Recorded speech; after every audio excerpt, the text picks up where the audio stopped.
Muy buenos días, ¿cómo están? Hoy vamos a hacer para este video un breve reconto. ¿Qué es un reconto? Es un recuento sobre lo que hemos visto sobre la conquista de Chile. La conquista, no el descubrimiento. Por lo tanto, vamos a hablar principalmente de lo que fue la llegada de don Pedro de Valdivia cuando funda Santiago, el nuevo extremo, que es como le llama él, y es principalmente porque del lugar del que él viene en España, donde él nace, tiene ese nombre, ¿ya? Extremadura, ¿ya? Entonces, él cuando empieza a fundar ciudades en Chile, tienen relación con España. Primero él se queda en Cerro Blanco, de ahí cuando llegan los indígenas del lugar, recordemos que los incas tenían influencia hasta pasado la zona central, entonces en Santiago, de hecho lo que es actualmente la Plaza de Armas, era un distrito incaico para ese momento. La Plaza de Armas, según descubrimientos arqueológicos, está construida o está hecha en base a lo que anteriormente fue un distrito incaico, una administración incaica. Entonces, ya le habían dicho, bueno, tenemos que arreglar algunos problemas, tenemos luchas entre ciertas tribus, ¿ya? Por lo tanto, quedémonos acá un tiempo y veamos qué es lo que sucede y de ahí pues, podemos proceder a fundar lo que es la primera ciudad y así en ese contexto fue que se fundó Santiago. Él se quedó primero, como ya dije anteriormente, en Cerro Blanco y de ahí se pasó al Cerro Huelén, que era pura piedra en ese momento. El Cerro Huelén es el Cerro Santa Lucía, que ahora está lleno de árboles, pero antes era pura piedra, tal como se ve en este cuadro de Pedro Lira. Entonces era muy distinto, era un Santiago muy diferente, ya con distintos tipos de tribus, entre los cuales alrededor del Mapocho estaban los Mapochoes. O sea, había muchas tribus, ya que eso vamos a hablarlo también un poco más adelante. Recordemos que el 11 de septiembre tiene un significado especial para Chile y para Santiago, particularmente porque desde la fundación de Santiago es que un 11 de septiembre fue destruido ya por influencia del cacique Michimalonco. Fue destruido a tal extremo en que lo único que quedó fueron, tal como lo dice Pedro de Valdivia en su momento, dos porquezuelas y un cochinillo y una polla y un pollo y hasta dos almuerzas de trigo. ¿Qué significa eso? Quedaron dos chanchitas más o menos grandes y un chanchito, un chiquitito, dos pollos. Tuvo la suerte de que fuera un gallo y una gallina y dos almuerzas de trigo. Las almuerzas de trigo son, como se muestra acá, las manos puestas así como cuchara, las dos manos, y ahí cabe el trigo. Esas son dos almuerzas de trigo. Eso es lo que quedó de Santiago después del ataque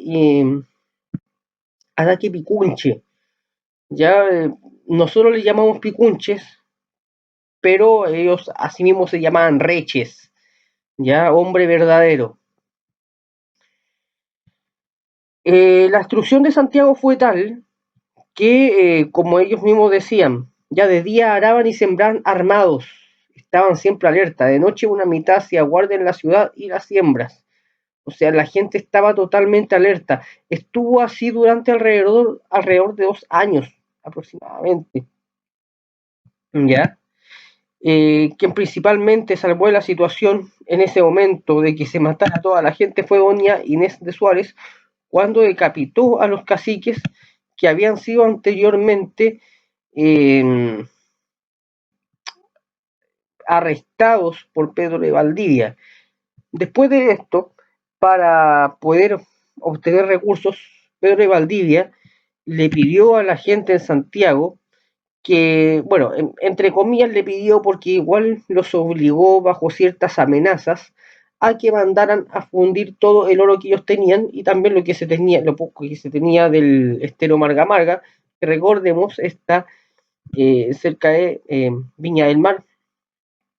Entonces él manda a don Alonso de Monroy, que como lo vemos acá, es este personaje. Si volvemos al cuadro, es él, don Alonso de Monroy. Alguien en quien don Pedro de Valdivia confía mucho, y era a él, a este personaje, al que Pedro de Valdivia dejaba siempre en Santiago cuando él salía a, a atacar a los indígenas. Entonces manda a don Alonso de Monroy al Perú con todo este oro a, sacar, a buscar más recursos, pero es asaltado por los mismos picunches. Nosotros le llamamos picunches, recuerden, nosotros le llamamos picunches, ellos a sí mismos no se llamaban picunches, ellos a sí mismos se llamaban reches, gente verdadera. Y cuando eran rebeldes al imperio incaico, por lo tanto también a los españoles, dependiendo de las tribus, se les llamaba promaucas o promaucaes. De hecho, Inés de Suárez les llama así cuando le corta las cabezas a los caciques. Mucho ojo con eso. Entonces ellos le roban el oro a Monroy, pero él logra escapar. Él y la otra persona logran escapar, eran 5, a los otros 3 los mataron. Logra escapar al Perú, alrededor de 2 años se demoró en llegar, y llega en un barco. Cuando llega este barco con recursos, obviamente él obtiene esos recursos a la cuenta de Pedro de Valdivia, que ya se había hecho un nombre en Perú. Eso es importante tenerlo en cuenta. Cuando llega con estos recursos, Pedro de Valdivia, agradecido, primero le agradece a la Virgen que él siempre trajo desde el principio desde el Perú. Cuando él salió de Lima, trajo atada a su caballo una virgen, que él llamó la Virgen del Socorro después, ¿ya? En honor a ella, cuando llega este barco con recursos, funda la iglesia de San Francisco, que está en la Alameda. Entonces, si uno va por la Alameda, a ver, es cerca de Plaza Italia, pasado Plaza Italia, esto es entre Plaza Italia y Santa Lucía, está la iglesia de San Francisco, porque ahí él funda esta iglesia en honor a la Virgen del Socorro, a esta virgencita de madera que él traía. Luego de esto nace la necesidad, pues, o se da más que nada la necesidad de tener un puerto que esté entre Valparaíso y el Callao, ya, en Lima, en Perú. Por lo tanto, fundan la ciudad de La Serena, envían a don Juan de Bohón, el cual funda la ciudad de La Serena, que le llaman Villanueva de La Serena, o en realidad es La Serena porque Villanueva de La serena era donde la ciudad natal de Pedro de Valdivia. ¿Ya? Entonces, es más que nada por eso que ya ahora tienen otra ciudad, porque necesitaban no solamente un puerto, sino también por tierra necesitaban un pueblo, una ciudad, una jurisdicción, y la hacen en torno al valle de Coquimbo, ya que es como le llaman los indígenas del lugar. Muchos nombres vienen de o del quechua, más hacia el sur de Chile vienen del Napudungún, pero siempre son nombres indígenas, algunos y otros son de origen español. Luego de esto, don Pedro de Valdivia tiene la necesidad de seguir pidiendo recursos, porque no había recursos en realidad, no había nada prácticamente. Se necesitaba, como él necesitaba llegar hasta lo más al sur de Chile que se pudiera, ojalá Tierra del Fuego, lo más probable, él envía una carta, y una carta, miren cómo dice, miren cómo pinta, porque este es el primer panfleto que envía Pedro de Valdivia al rey de España, vendiéndole cómo es Chile, así como Chile como un paraíso. Escuchen bien. Dice, y para que haga saber a los mercaderes y gentes que se quisieren venir a vecindar, que vengan, porque esta tierra es tal que para poder vivir en ella y perpetuarse no hay la mejor en el mundo. Dígolo porque es muy llana, sanísima, de mucho contento. Tiene 4 meses de invierno, no más, que en ellos, si no es cuando hace cuarto la luna y llueve un día o dos, todos los demás hacen tan lindos soles que no hay para qué llegarse al fuego. El verano es tan templado y corren tan deleitosos aires que todo el día se puede el hombre andar al sol, que no le es inoportuno. Es la más abundante de pastos y sementeras, y para darse todo género de ganado y plantas que se puede pintar. Mucha y muy linda madera para hacer casas, infinidad, para leña, para el servicio de ellas, y las minas riquísimas de oro, y toda la tierra está llena de ello. Y donde quiera que quisieren sacarlo allí, hallarán en qué sembrar y con qué edificar y agua, leña y hierba para sus ganados, que parece la crió Dios a posta de poderlo tener todo a la mano. Entonces, es de esta manera en que Pedro de Valdivia le vende, le panfletea a Chile al rey de España para que le dé recursos para la conquista.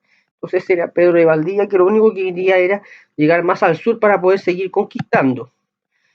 En lo que estamos hablando ya de lo que era la guerra ofensiva en la guerra de Arauco, que ya estaba comenzando. Y aquí se da un momento muy particular en que atacan una pequeña tribu del toque Curiñancu y acá captura a un joven lestraro, que a ellos le llaman Felipe, ¿no? Felipe Lautaro, ¿ya? Él en los años siguientes va a sentir mucho odio. ¿Por qué? Porque lo que hace Pedro de Valdivia para que la gente de la tribu, el toque Curiñancu, el papá de Lautaro, no lo siga, a él y a su mamá y a otros que pelearon en esa batalla, les corta los dedos de los pies, es decir, los mocha. A eso se le llama mochar, ya les mocha los pies, les corta los dedos de los pies. También se habla de que les cortó los pies, eso se puede discutir, pero mochar consiste en cortar los dedos para que no los sigan. Eso es lo que hace Pedro de Valdivia. Entonces Lautaro, con mucha razón, tiene mucho odio y se convierte, bueno, Pedro de Valdivia lo apadrina y lo convierte en su paje. Pedro de Valdivia después de esto tiene que viajar al Perú porque ocurre una especie de guerra entre los conquistadores y los representantes del rey de España. Entonces Pedro de Valdivia se pone a favor del rey de España y ganan gracias a la genialidad también parte de Pedro de Valdivia y vuelve con mucho más recursos. Y aquí cuando llega Pedro de Valdivia, funda una serie de ciudades y es cuando se da la más grande de las batallas o el inicio de lo peor de la guerra de Arauco, lo más fuerte de la guerra de Arauco hasta el momento, entre ya araucanos, no mapuches. Recordemos que mapuche se le empieza a llamar alrededor de los años 1700 y algo, ¿ya? Araucanos y españoles. Aquí es la pelea más fuerte que hay. Pedro de Valdivia llega con todos los recursos y estamos con un pueblo araucano que está con todas sus fuerzas y con el gran genio Lautaro. Vamos a ver en qué contexto Lautaro se escapa con Guacolda, ¿ya? Entonces la actividad es la siguiente, es responder la siguiente pregunta. ¿Crees que la vuelta de Pedro de Valdivia, con mucho más refuerzos desde Perú, vaya a generar alguna ventaja para los españoles? ¿Qué crees tú? ¿Qué opinas al respecto? Bueno, eso ha sido todo. Espero que les haya gustado el video y que estén muy bien. Adiós.